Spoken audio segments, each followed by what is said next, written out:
Fala pessoal, sejam bem-vindos, começando mais um vídeo com muitas informações importantes. Mas antes, eu peço para que você se inscreva no canal, deixe o seu like e compartilhe o vídeo com o máximo de pessoas. Giro na tela e notícias a seguir.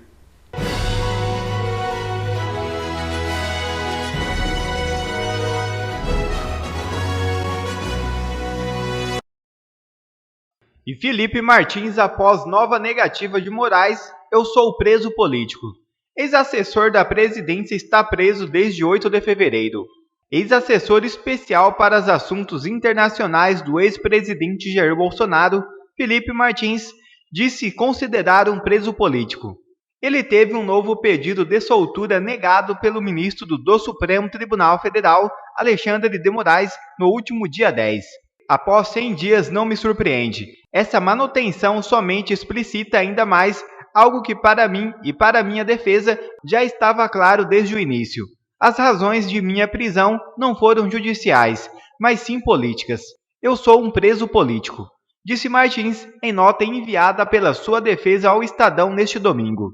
Martins está preso preventivamente desde 8 de fevereiro, quando foi alvo da Operação Tempus Veritatis. O ex-assessor é apontado pela Polícia Federal como integrante do núcleo jurídico do grupo que supostamente tentou realizar um golpe de Estado após as eleições de 2022. Caso o devido processo legal estivesse sendo observado, eu nem sequer teria sido preso, muito menos continuaria preso tantos dias, mesmo com tantas provas favoráveis à minha soltura, afirmou via defesa, que tomou conhecimento da nova decisão na última quarta-feira. Que a justiça seja feita. E o deputado delegado Éder Mauro solta o verbo contra a tirania de Moraes e expõe prisão de ministros do STF. Assista. Nós não temos dúvida, e ouvindo a todos aqui, que o direcionamento é um só. Quando se fala nessa ditadura em quem comanda esse país, muito claro ficou de que o país hoje é comandado por um sistema. Não existe um presidente descondenado Lula sentado numa cadeira presidencial comandando esse país. Até porque nem como presidente ele consegue ser um gestor. Hoje no país está aí Rio Grande do Sul sofrendo o que está sofrendo, sem que ele tenha a capacidade de socorrer os irmãos do Rio Grande do Sul.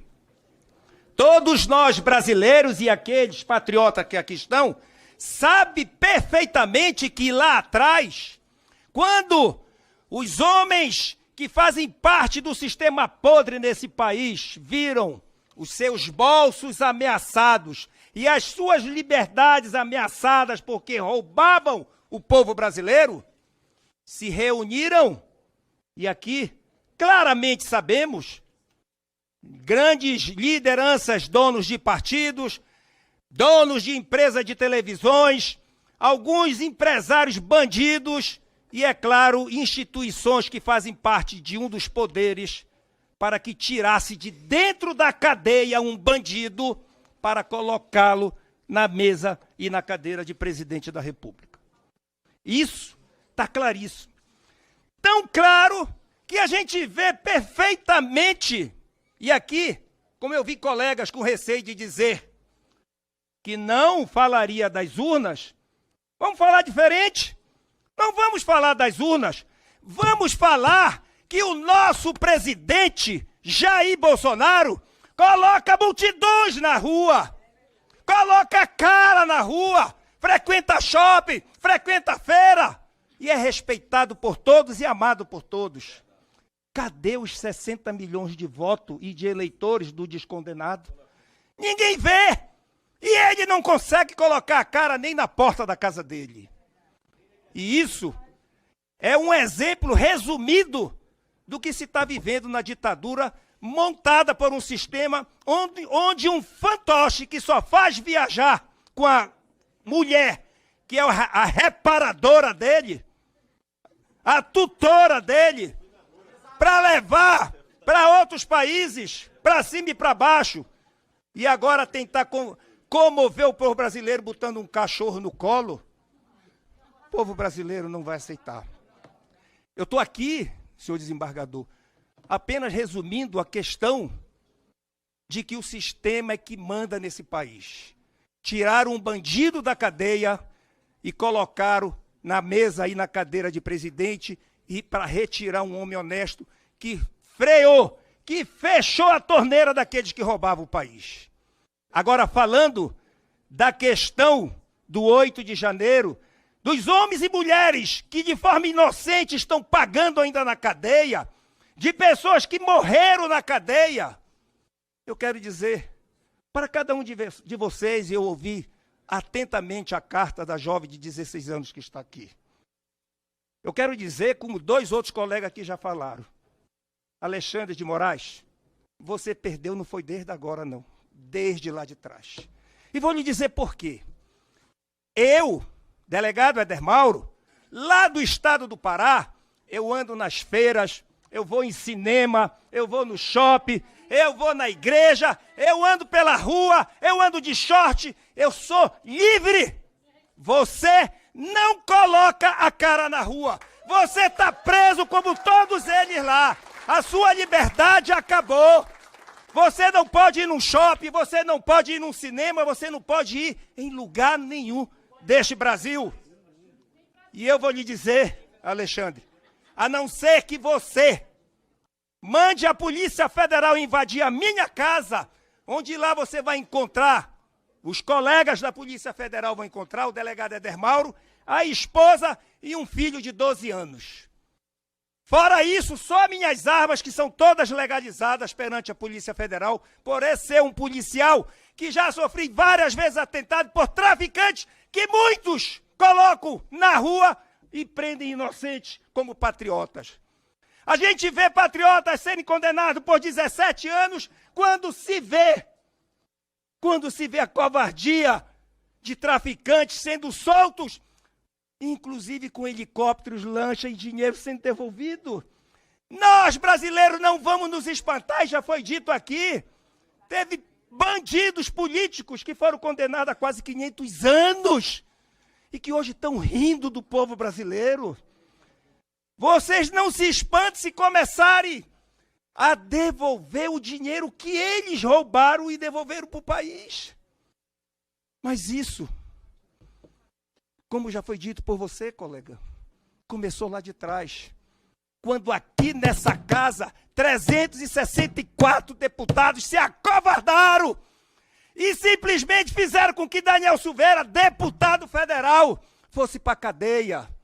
Porque obedeceram, como já fora dito, ordem de donos de partido. Eu recebi essa ordem e eu disse comigo, não, meu amigo. Eu vou pela minha consciência. O povo que me elegeu lá no estado do Pará, pela parcela do meu estado, me elegeu porque acredita e pensa como eu. Eu não vim aqui para me acovardar e para me vender para dono de partido ou por cargo ou por emendas. Eu não vou votar para botar Daniel na cadeia porque vocês querem. Eu vou pelo que eu penso e pelo que o povo me confiou a fazê-lo. E Daniel Silveira está na cadeia de forma covarde, assim como estão os patriotas, porque estavam com a bandeira no corpo, porque estavam com uma Bíblia na mão. Enquanto os bandidos desse país estão assumindo cargos de ministro, estão assumindo cargos em outras diretorias, e muitos deles rindo do povo brasileiro. Essa covardia, senhor presidente, não foi só da Câmara. Para mim, a maior covardia que existe em todos os 3 poderes é do Senado Federal. Para mim, o presidente do Senado Federal é o mais covarde brasileiro que existe na face da terra. Porque tem o poder de equilibrar os poderes, de fazer com que o judiciário que aí está não faça o que está fazendo. Inocentes, botando na cadeia senhoras, homens, mães, pais, muitos que deveriam estar com a sua liberdade e com a sua família em sua casa. Por isso, eu quero aqui me dirigir a você que está me ouvindo aí. E eu sei que isso vai chegar lá. A minha casa está lá. É aberto a todos. A todos. Se entrar lá, serão recebidos. Se me levarem, vão levar um inocente, mais um inocente. E de forma absurda, de forma ditatorial e talvez até me tornando um preso político. Mas não me acovardarei perante o povo brasileiro, jamais. E a luta vai continuar. Não quero que o meu filho de 12 anos, Faú, lá na frente, olhe para mim e diga: papai, por que o senhor se acovardou quando o senhor poderia ter falado? E eu aqui, meu filho, estou falando por você. Obrigado, gente. E Paulo Figueiredo revela a história de Moraes em um dos maiores podcasts do mundo. Assista. Vamos continuar no Alexandre de Moraes. E eu sei que vocês não querem falar disso porque vão voltar para o Brasil e ele não quer voltar. Ei, Mas aqui eu vai quero uma voltar pergunta. sim. Ele quer voltar sim, vamos Acho acreditar. que entendi o que você está querendo saber. Como que o Alexandre de Moraes conseguiu todo esse poder? Quem deu esse poder para ele, né? É isso aí. A primeira verdade, pergunta é quem deu esse poder para ele ele e a mesmo segunda é o que acontece nos bastidores? Porque às vezes a gente vê alguém de fora e pensa, nossa, esse é o homem mais poderoso do Brasil. Mas na verdade são essas pessoas É que ninguém exatamente conhece isso. e estão agindo nos bastidores. Ele é mesmo o Bambambam? Bam, Bam? Ou tem um outro cara manipulando e se escondendo atrás do Alexandre Ele de é o Moraes? cúmplice que foi escolhido para ser o rosto para todas as injustiças absurdas acontecendo no Brasil. Escolhido então, assim, por quem? vamos chegar lá. O Paulo pode falar um pouco Aí melhor sobre voltamos isso. ao Biden. E outros, incluindo a administração Biden. Existem até forças internacionais influenciando as coisas que estão acontecendo no Quais Brasil. países, por exemplo? A gente pode citar vários. Bom, né, principalmente os Estados Unidos. Os Da Estados comunidade Unidos. internacional, todos os países que vão para Davos e para o Fórum Econômico Mundial. Então, por exemplo, o Supremo Tribunal estava presente, não todos, alguns juízes do Supremo, não o Moraes, mas o presidente do tribunal, o chefe de justiça, que é o Barroso, ele estava em Davos esse ano. Com certeza tem toda uma comunidade global, uma elite global que apoia ele, mas o maior apoio vem dos Estados Unidos. Eu vou te dar um exemplo concreto. Dá uma olhada aí, vê se você acha um artigo Bem lembrado. do Financial Times de 2023. Ele chama a campanha discreta. A campanha discreta dos Estados Unidos para defender as eleições brasileiras, se não me engano. É a democracia. Isso, democracia ou alguma coisa assim. Enfim, é um artigo do Financial Times, então não é nenhuma teoria da conspiração. E o que eles dizem nesse artigo é que os principais oficiais dos Estados Unidos, e eu estou falando aqui do diretor da CIA, também o secretário de Defesa, o comandante-chefe do Comando Sul, acho que a general era uma mulher, também o Jake Sullivan, o assessor de segurança nacional, todos eles foram para o Brasil e foram para ameaçar funcionários públicos, líderes militares e políticos para que não desafiassem o Moraes. Opa, desculpe interromper o seu vídeo, mas desde 2000... Época, a gente estava falando de integridade eleitoral.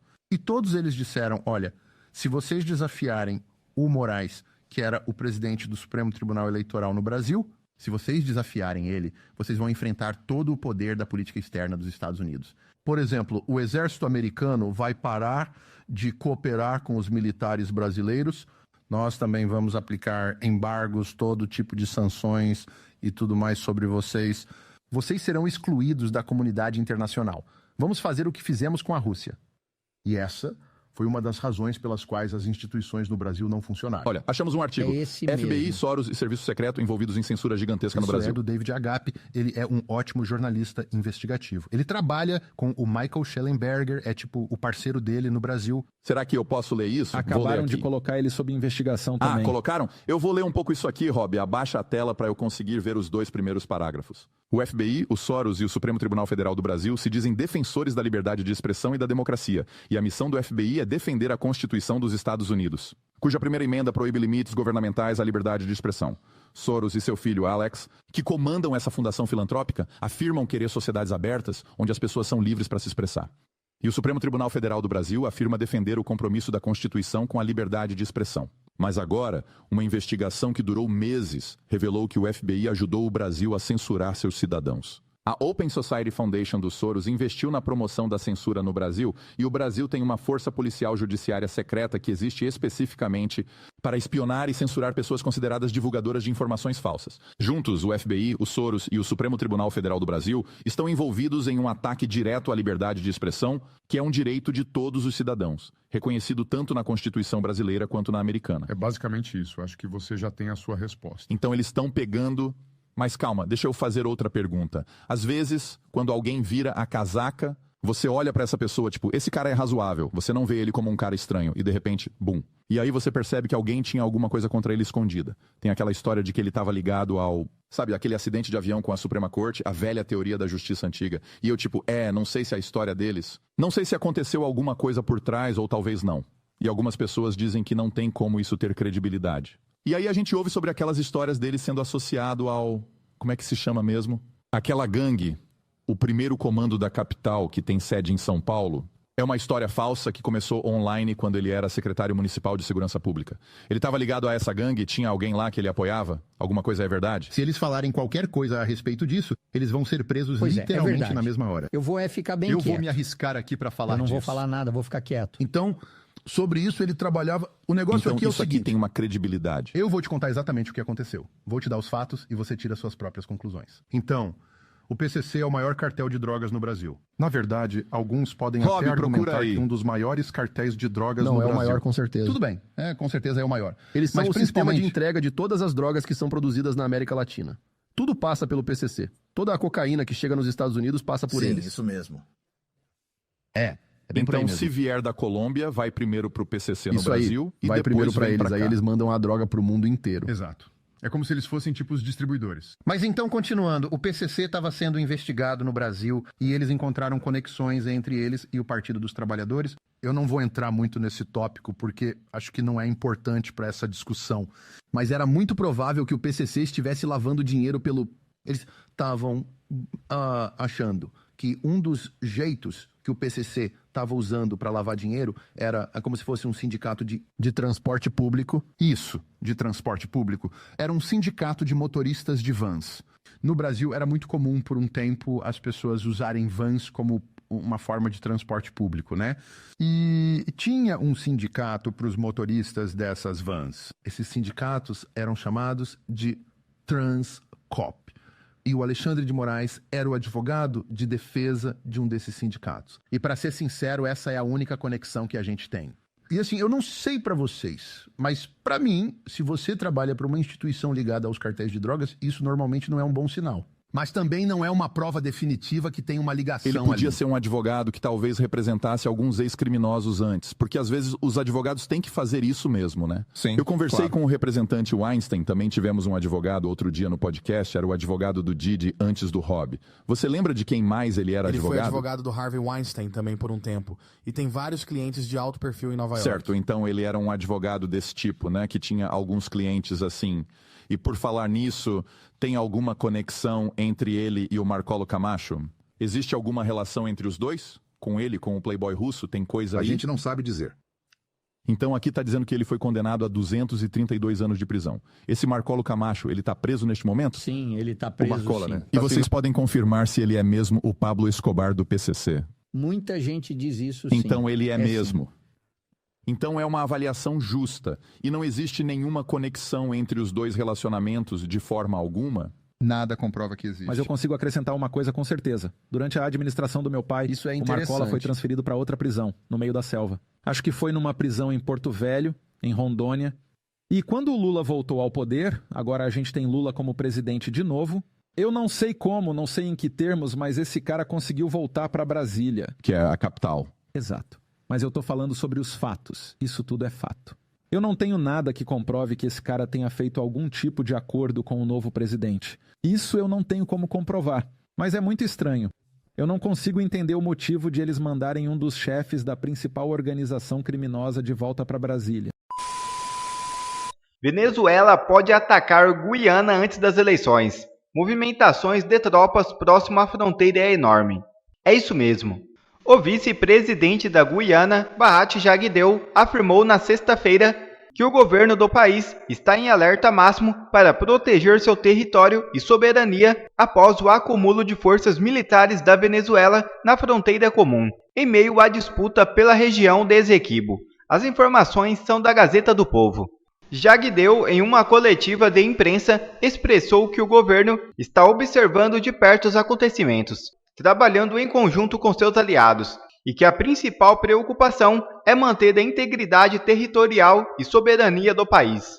Após a confirmação do acúmulo de tropas venezuelanas na ilha de Anacoco e na região de Punta Barima, ambos próximos à fronteira de Guiana, o vice-presidente guianense denunciou que a Venezuela pretende resolver a questão pela força. Ele informou que as agências relevantes foram notificadas sobre as tentativas contínuas da Venezuela de estabelecer uma presença em sua fronteira de maneira ameaçadora. Segundo ele, isso é incompatível com um acordo firmado entre os dois países que visa manter a região como uma zona de paz. Quer ver mais conteúdos como esse? Então inscreva-se agora mesmo no canal e ative o sininho das notificações. Assim você não perde mais nenhum conteúdo que é postado aqui no canal. E também já deixe o seu like para o YouTube ajudar a divulgar o nosso trabalho.